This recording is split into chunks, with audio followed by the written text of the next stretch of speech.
오늘 당신이 출근하는 회사, 당신이 다니는 은행, 당신이 사는 아파트, 이 모든 것을 설계한 사람들이 따로 있다는 사실을 알고 계십니까? 한국 경제의 모든 것, 그 청사진을 그린 이들이 있었습니다. 1950년대부터 1970년대까지 수백 명의 미국 경제학자들이 한국에 왔습니다. 그들은 청사진을 그렸습니다. 경제개발 5개년 계획, 수출주도 성장 전략, 새마을운동 설계도, 한국 경제의 모든 것이 그들의 책상에서 시작되었습니다. 놀라운 일이었습니다. 하버드, MIT, 스탠포드 출신 천재들이 한국행을 택했습니다. 미국에서 받던 연봉의 3분의 1을 받았습니다. 에어컨 없는 사무실에서 일했습니다. 뜨거운 여름, 추운 겨울을 견뎠습니다. 왜 그들은 한국을 선택했을까요? 무엇을 남겼을까요? 그리고 우리는 왜 그들을 몰랐을까요? 오늘 당신이 보게 될 이야기는 교과서에 없는, 하지만 대한민국 경제 설계도를 그린 진짜 건축가들의 이야기입니다. 숨겨진 영웅들의 이야기입니다. 1953년 7월 27일 휴전협정이 체결되었습니다. 한국은 완전한 폐허였습니다. GDP 13억 달러, 1인당 국민소득 67달러, 아프리카 가나보다 가난했습니다. 산업이라고 부를 만한 것이 아무것도 없었습니다. 절망적이었습니다. 미국은 깊이 고민했습니다. 돈만 주면 될까? 식량만 보내면 될까? 곧 깨달았습니다. 아니었습니다. 한국에는 시스템이 필요했습니다. 경제를 일으킬 설계도가 필요했습니다. 근본적인 해결책이 필요했습니다. 그래서 미국은 사람을 보냈습니다. 1954년 1월 첫 번째 경제 고문단이 서울에 도착했습니다. 컴바인드 에커나믹 보드, 한미합동경제위원회였습니다. 미국 경제학자 20명이 왔습니다. 리더는 헨리 타스카였습니다. 하버드대 경제학 박사 출신이었습니다. 그는 한국 경제 재건의 첫 설계자가 되었습니다. 타스카는 한국을 6개월간 철저히 조사했습니다.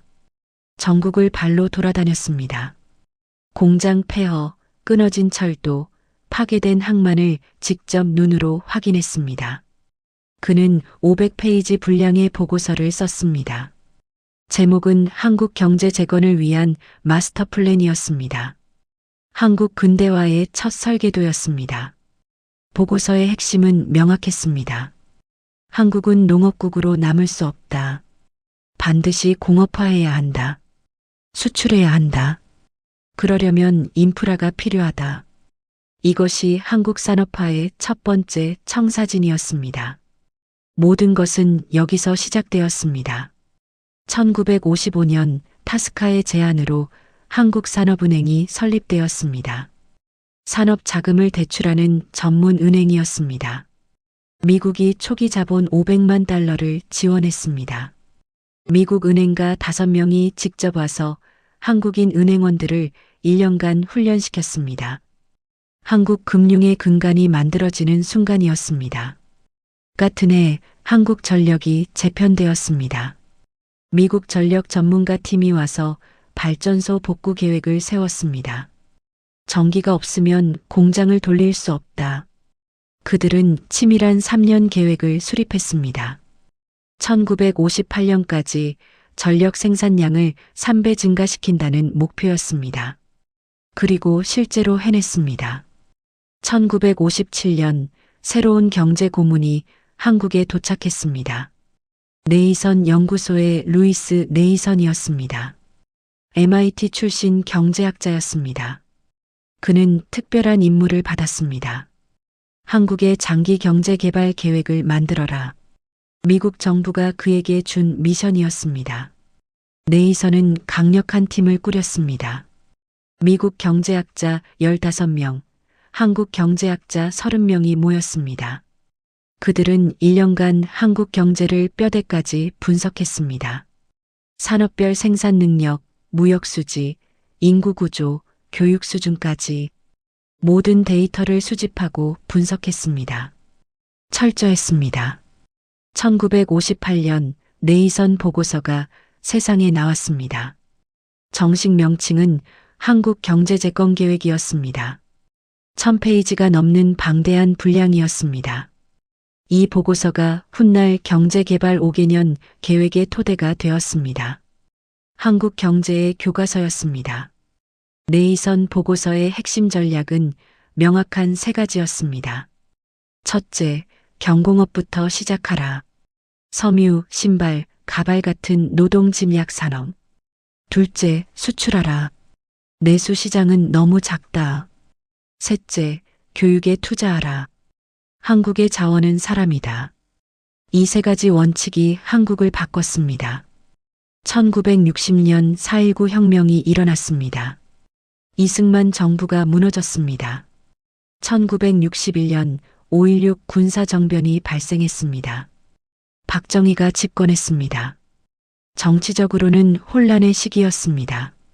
하지만 경제고문단은 결코 일을 멈추지 않았습니다.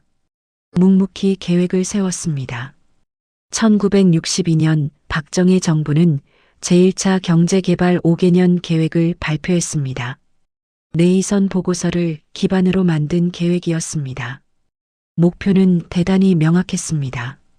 연평균 7.1% 경제 성장, 수출 1억 달러 달성. 당시로서는 불가능해 보이는 목표였습니다.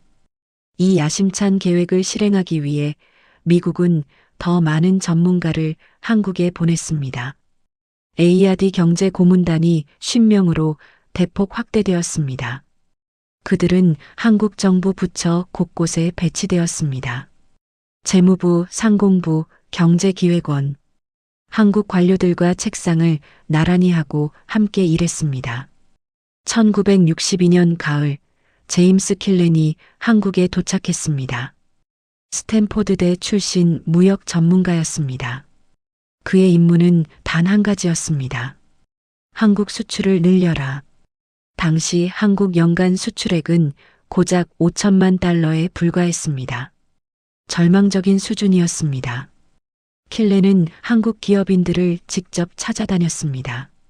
무엇을 만들 수 있습니까? 섬유를 만들 수 있습니다. 좋습니다. 미국 시장에 팔 수 있습니다. 그는 미국 바이어들에게 편지를 쓰기 시작했습니다. 한국 제품을 사십시오. 품질이 좋고 가격이 쌉니다. 발로 뛰는 영업이었습니다. 킬렌은 획기적인 제안을 했습니다. 한국무역진흥공사를 만들자는 것이었습니다. 코트라였습니다. 1962년 6월 드디어 창립되었습니다. 미국이 초기 운영비를 전액 지원했습니다. 킬렌은 초대 고문이 되었습니다.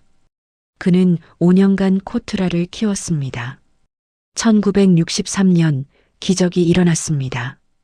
한국 수출이 처음으로 1억 달러를 돌파했습니다. 킬렌은 감격의 눈물을 흘렸습니다.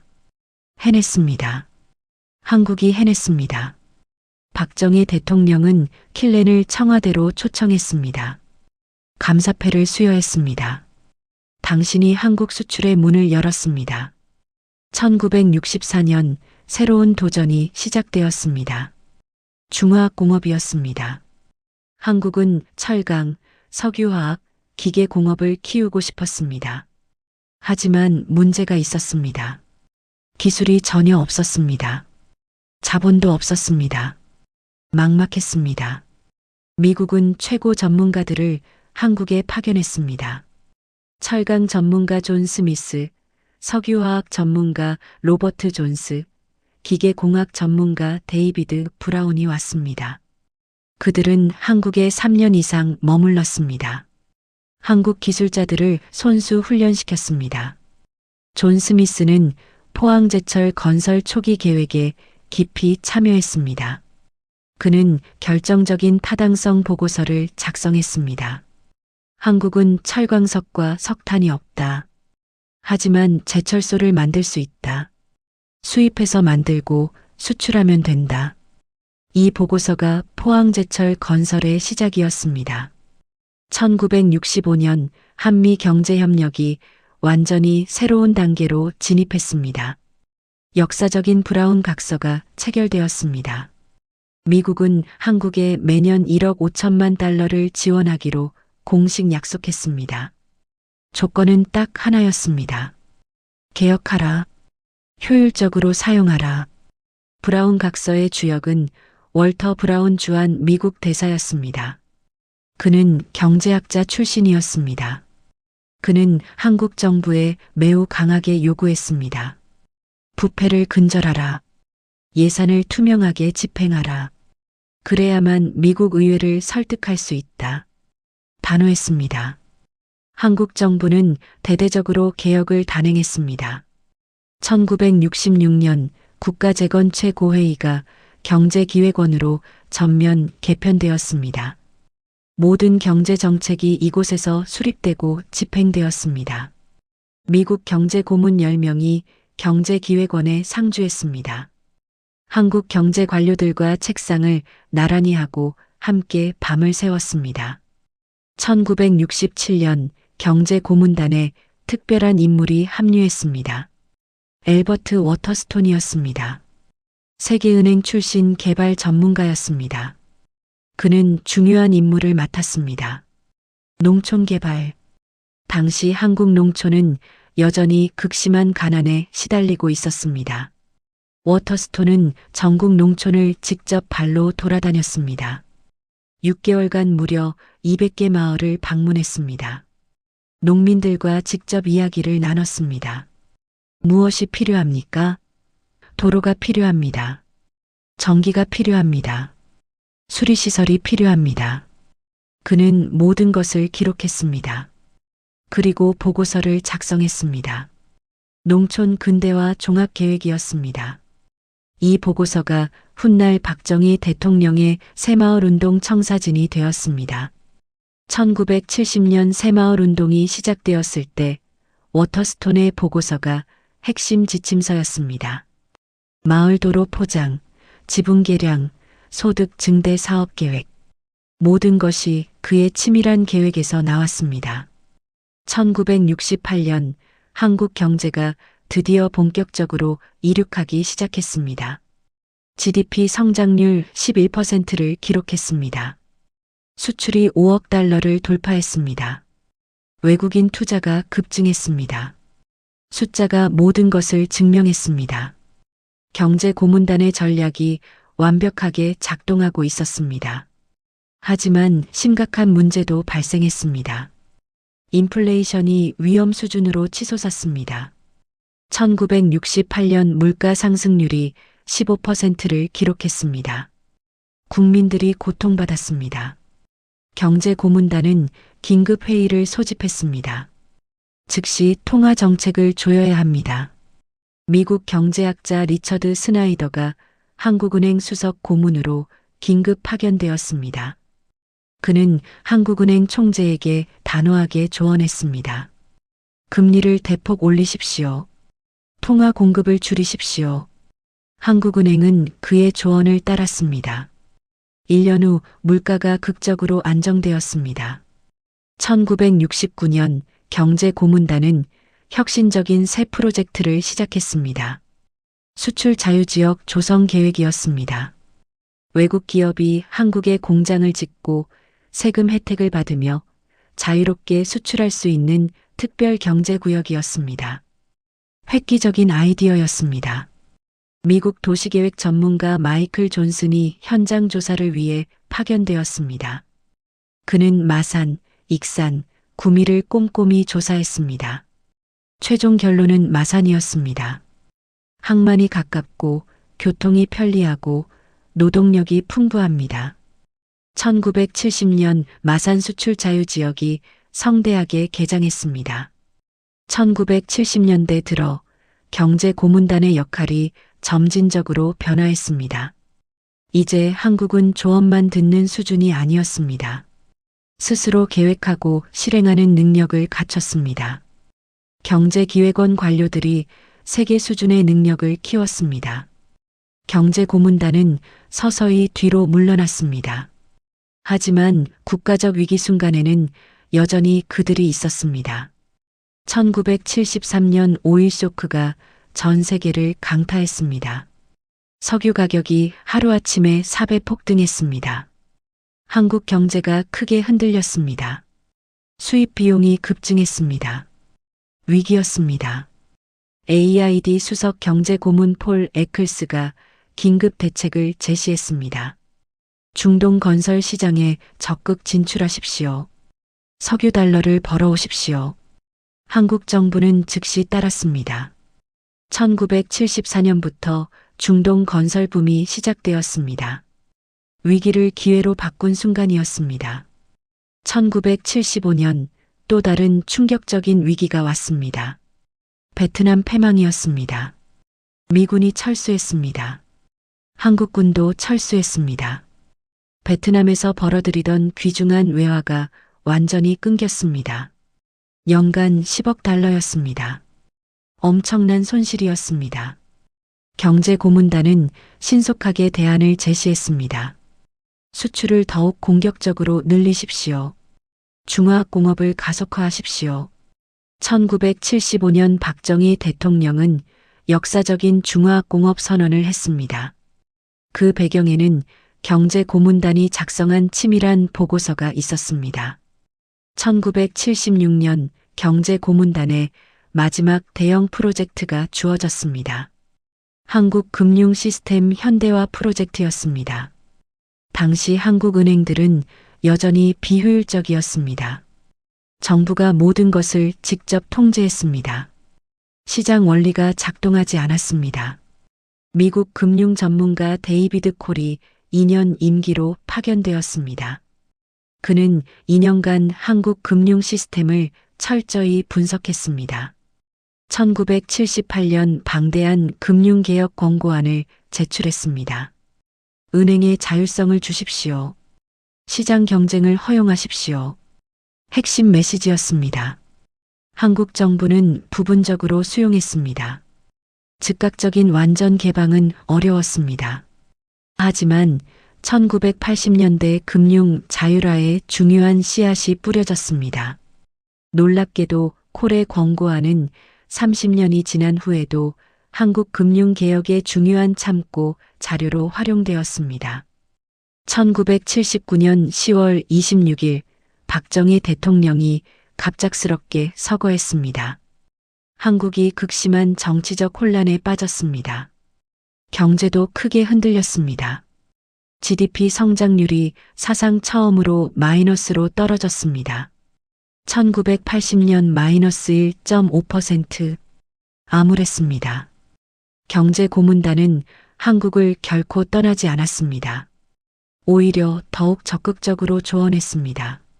안정이 최우선입니다. 인플레이션을 반드시 잡으십시오.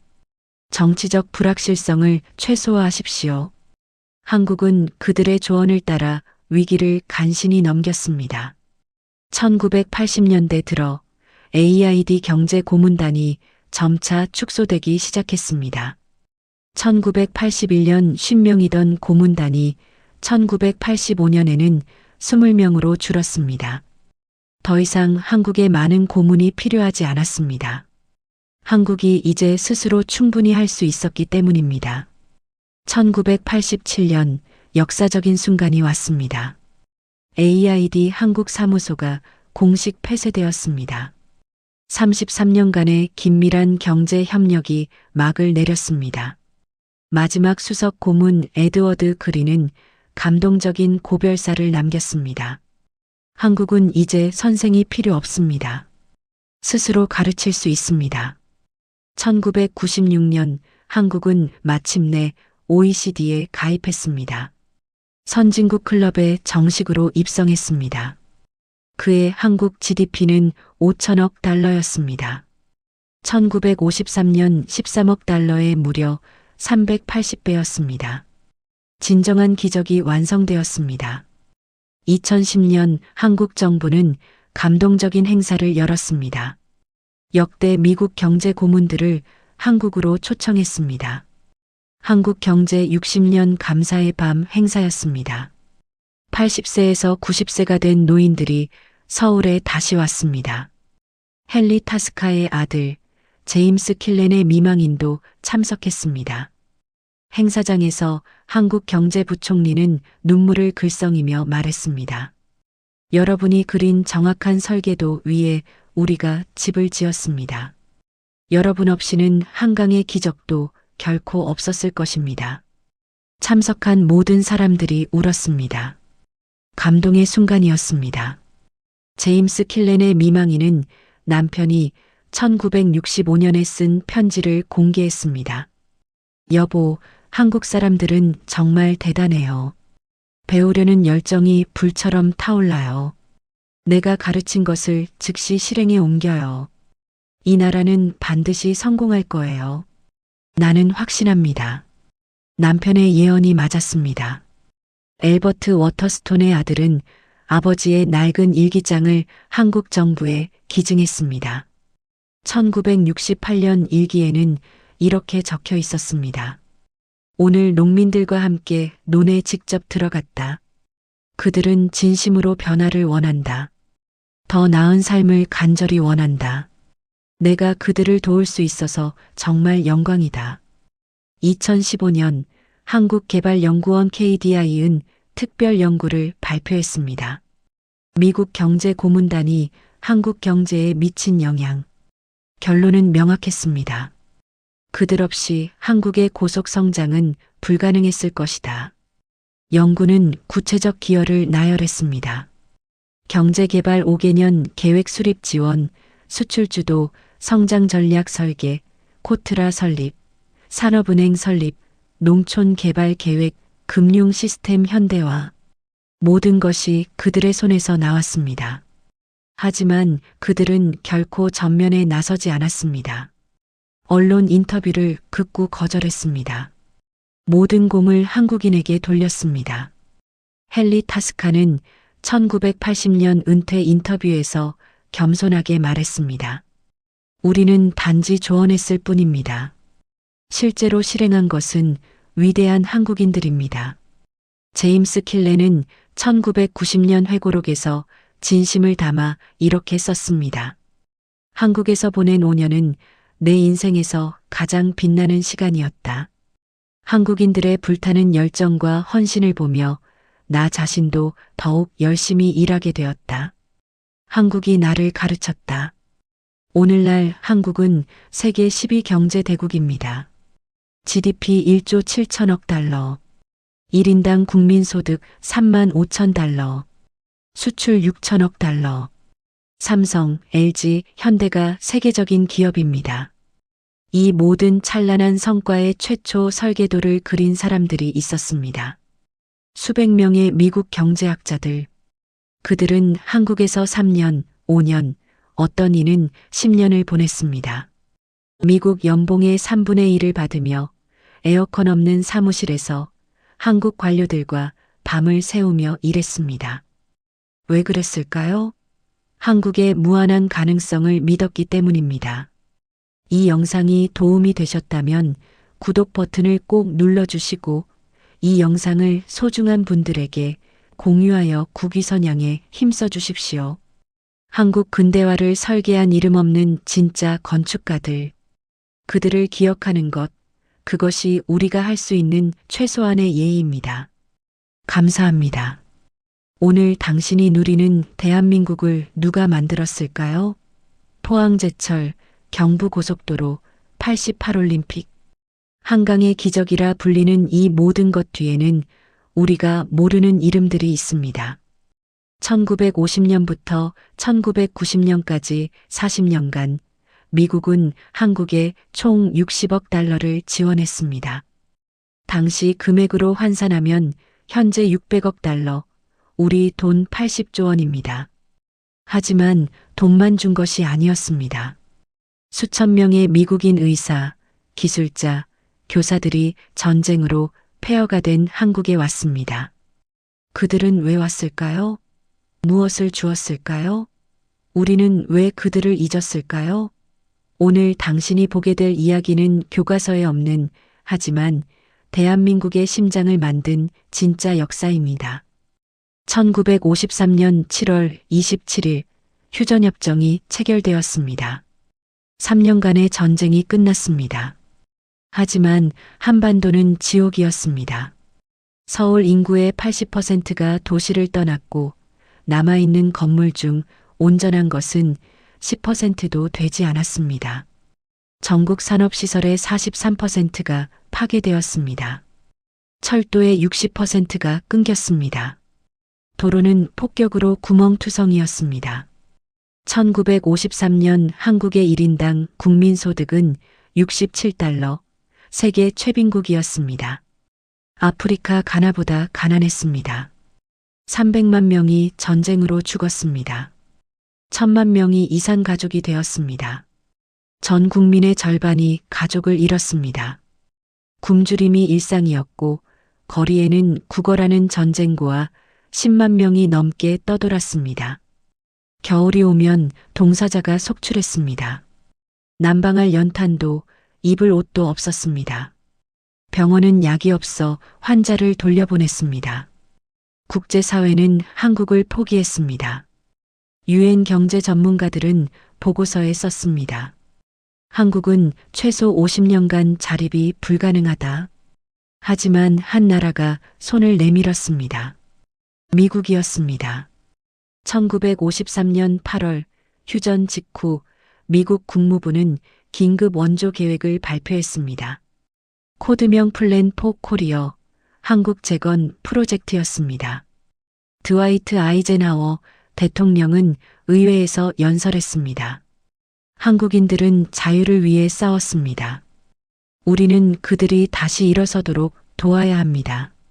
1953년 12월 한미 상호방위 조약이 체결되었습니다. 군사 동맹만이 아니라 경제 재건 조항이 포함되어 있었습니다. 1954년 1월 첫 번째 원조 물자가 부산항에 도착했습니다. 밀가루 5만 톤, 옥수수 3만 톤, 면화 1만 톤, 선박 50척이 물자를 실어 날랐습니다. 하지만 식량만 보낸 게 아니었습니다. 미국은 사람을 보냈습니다. 1955년 제임스 벤플리트 장군이 한국에 왔습니다. 6.25 전쟁 당시 미 8군 사령관이었던 그는 이제 민간인 신분으로 돌아왔습니다. 그는 한국 전역을 돌아다녔습니다. 부산, 대구, 대전, 서울. 폐허를 직접 눈으로 확인했습니다.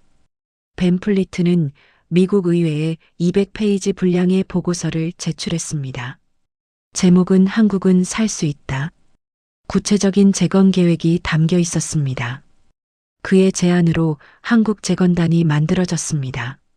미국인 기술자, 의사, 교사 2,000명이 지원했습니다. 1956년 봄 28살 미국인 의사 존 린턴이 전주에 도착했습니다. 그의 할아버지는 1890년대 한국에 왔던 선교사였습니다. 존은 할아버지의 뜻을 이어 한국에 왔습니다. 전주에는 병원이 하나뿐이었고 의사는 존 린턴 혼자였습니다. 하루 300명의 환자가 찾아왔습니다. 말라리아, 결핵, 장티푸스 환자들이었습니다. 존 린턴은 밤낮 없이 일했습니다. 수술실에서 하루 12시간을 보냈습니다. 주말도 없었습니다. 환자들은 그를 린턴 선생님이라 불렀습니다. 린턴은 편지를 미국 의료계에 보냈습니다. 한국에는 의사가 절실합니다. 약이 부족합니다. 도와주십시오. 3개월 후 의약품 20톤이 전주에 도착했습니다. 1958년 린턴은 전북대학교 의과대학 설립을 도왔습니다. 한국인 의사를 키우기 위해서였습니다. 같은 시기 서울에서는 미국 농업 전문가 월터 크로포드가 일하고 있었습니다. 아이오와주 출신인 그는 옥수수 농사의 전문가였습니다. 그는 한국 농민들에게 새로운 농법을 가르쳤습니다. 1955년 한국의 쌀 생산량은 270만 톤, 국민을 먹여 살리기에 턱없이 부족했습니다. 크로포드는 전국을 돌며 농민들을 만났습니다. 비료를 쓰십시오. 품종을 개량하십시오. 관계시설을 만드십시오. 한국말로 강의했습니다. 하지만 농민들은 의심했습니다. 미국 방식이 한국에 맞겠습니까? 크로포드는 직접 논에 들어갔습니다.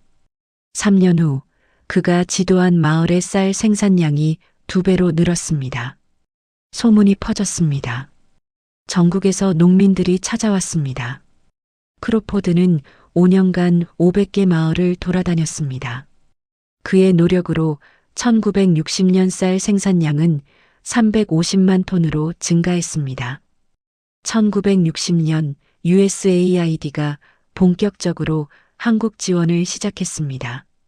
유나이티드 스테이츠 에이전시 포 인터내셔널 디벨로프먼트, 미국 국제개발처였습니다. USAID는 매년 평균 2억 달러를 한국에 지원했습니다. 하지만 돈만 준 게 아니었습니다. 기술자들이 함께 왔습니다. 1961년 USAID는 한국의 발전소 건설을 지원했습니다. 당시 한국의 전력 생산량은 20만 킬로와트, 서울 인구의 절반만 전기를 쓸 수 있었습니다. 미국 기술자들이 한국 기술자들을 가르쳤습니다. 화력발전소 설계, 송전탑 건설, 배전망 구축을 3년간 훈련시켰습니다. 1964년 서울에 전기가 24시간 공급되기 시작했습니다. 10년 전만 해도 하루 4시간뿐이었습니다. 공장이 돌아가기 시작했습니다. 거리에 불이 켜졌습니다. 전기가 한국 산업화의 시작이었습니다. 1965년 역사적인 프로젝트가 시작되었습니다. 포항제철 건설이었습니다. 한국 정부는 제철소가 필수라고 판단했습니다. 하지만 자금이 없었고 기술도 없었습니다. 세계은행에 지원을 요청했지만 거절당했습니다. 한국에는 철광석도 없고 석탄도 없습니다. 제철소는 불가능합니다. 세계은행의 답변이었습니다. 하지만 미국이 움직였습니다. 존슨 대통령은 한국의 요청을 받아들였습니다. USAID를 통해 초기 자금 1억 달러를 지원하기로 결정했습니다. 1968년 포항제철 건설이 시작되었습니다. 미국 철강 회사 US 스틸이 기술 지원을 맡았습니다. 100명의 미국 기술자가 포항에 왔습니다. 그중 한 명이 로버트 헤이그였습니다. 32살의 젊은 엔지니어였습니다. 헤이그는 5년간 포항에서 살았습니다. 한국 기술자들과 함께 용광로를 설계했습니다. 밤새 도면을 그렸습니다. 실수하면 처음부터 다시 시작했습니다. 한국 기술자들의 열정에 그는 감동했습니다. 이들은 세계 최고가 될 것입니다. 1973년 포항제철 1기 설비가 완공되었습니다. 연간 철강 생산량 103만 톤. 한국 최초의 현대적 제철소였습니다. 헤이그는 준공식에서 울었습니다. 5년간 함께 일한 한국 동료들이 자랑스럽습니다. 이들은 세계 최고의 기술자들입니다. 1970년대 미국의 지원은 교육으로 확대되었습니다. 수천 명의 한국 학생들이 미국 유학길에 올랐습니다. 장학금은 미국 정부가 됐습니다. 1975년까지 1만 5천 명의 한국인이 미국에서 공부했습니다. 공학, 의학, 경영학을 배웠습니다. 그들은 한국으로 돌아와 산업 발전을 이끌었습니다. 대학 교수가 되었고, 기업 경영자가 되었고, 정부 관료가 되었습니다. 미국에서 배운 지식이 한국 경제의 엔진이 되었습니다. 교육 투자가 미래를 만들었습니다. 1975년 미국은 한국의 과학기술연구소 설립을 지원했습니다. 카이스트, 한국과학기술연구원이었습니다. 미국은 연구소 건물 건설에 500만 달러를 지원했습니다. 미국 과학자 50명이 와서 한국 과학자들을 훈련시켰습니다. 카이스트는 한국 과학기술의 산실이 되었습니다. 반도체 기술, 통신 기술, 신소재 기술이 여기서 개발되었습니다. 삼성, LG, 현대의 연구원들이 이곳에서 훈련받았습니다. 오늘날 한국 IT 산업의 뿌리가 바로 카이스트였습니다. 1970년대 중반, 미국은 한국 의료 시스템 현대화를 도왔습니다. 서울대학교 병원, 세브란스 병원, 삼성병원 건립에 자금과 기술을 지원했습니다. 미국 의사들이 와서 한국 의사들에게 최신 의료 기술을 가르쳤습니다. 1977년 미국은 한국에 고속도로 건설 기술을 전수했습니다. 경부고속도로는 이미 1970년에 완공되었지만 미국 토목 기술자들이 후속 고속도로 설계를 도왔습니다. 호남고속도로, 영동고속도로 건설에 미국의 기술이 들어갔습니다. 1980년대 한국은 급속히 성장했습니다. 1인당 국민소득이 $2,000를 넘었습니다. 1953년 $67였던 것이 30배 증가한 것입니다. 수출액은 $200억 돌파했습니다. 한국은 더 이상 최빈국이 아니었습니다. 1982년 미국은 한국에 컴퓨터 기술 교육 프로그램을 시작했습니다. IBM, HP 같은 미국 회사들이 한국에 연구소를 세웠습니다. 한국 엔지니어 1,000명이 미국 본사에서 훈련받았습니다. 이것이 한국 IT 산업의 시작이었습니다. 1985년 존 린턴은 전주에서 29년째 일하고 있었습니다. 그가 치료한 환자는 이미 80만 명을 넘었습니다. 그가 가르친 의사는 400명이었습니다. 전북대 병원은 이제 500병상 규모로 커졌습니다. 린턴은 여전히 매일 수술실에 섰습니다. 1986년 월터 크로포드가 한국을 떠났습니다. 30년간의 한국 생활이었습니다. 그가 지도한 농촌은 500개를 넘었습니다. 한국 쌀 생산량은 550만 톤이 되었습니다. 2배 증가한 것입니다. 한국은 식량 자급을 이루었습니다. 1988년 서울 올림픽이 열렸습니다. 전 세계가 한국을 보았습니다. 35년 전 폐허였던 나라가 올림픽을 개최했습니다. 미국 MBC 방송은 특집 프로그램을 만들었습니다. 기적의 나라 한국. 한강의 기적이 세계에 알려졌습니다. 올림픽 개막식에 특별한 미국인 3명이 초대되었습니다. 존 린턴, 로버트 헤이그, 그리고 벤 플리트 장군의 아들이었습니다. 한국 정부는 그들에게 감사패를 수여했습니다. 당신들이 오늘의 한국을 만들었습니다. 1990년 미국의 공식 원조가 종료되었습니다. 40년간 총 $60억. 하지만 숫자로 표현할 수 없는 것들이 더 많았습니다. 수천 명의 미국인들이 바친 시간과 열정. 그것이 진짜 선물이었습니다. 1995년 한국은 OECD에 가입했습니다. 선진국 클럽의 일원이 된 것입니다. 그해 한국은 원조를 받는 나라에서 주는 나라로 바뀌었습니다. 역사적 전환점이었습니다. 42년 만의 일이었습니다. 1997년 IMF 외환위기가 왔습니다. 한국 경제가 무너질 위기였습니다. 이때도 미국이 도왔습니다. 클린턴 대통령은 $200억 긴급 지원을 결정했습니다. 한국은 우리의 동맹입니다. 친구가 어려울 때 돕는 것이 당연합니다. 한국은 3년 만에 IMF 차입금을 모두 갚았습니다. 세계를 놀라게 했습니다. 국민들이 금 모으기 운동을 벌였습니다. 350톤의 금이 모였습니다. 한국인의 저력이었습니다. 미국 언론은 또 다른 기적이라고 보도했습니다. 2000년대 한국은 세계 10위 경제대국이 되었습니다. 삼성, LG, 현대가 세계적 기업이 되었습니다. 포항제철은 포스코가 되어 세계 철강 생산 5위가 되었습니다. 연간 생산량 4,300만 톤, 1973년 103만 톤의 40배였습니다. 2010년 한국은 G20 정상회의를 개최했습니다. 세계 20대 경제 강국의 모임이었습니다. 57년 전 페어에서 G20 의장국이 되었습니다. 버락 오바마 대통령은 말했습니다.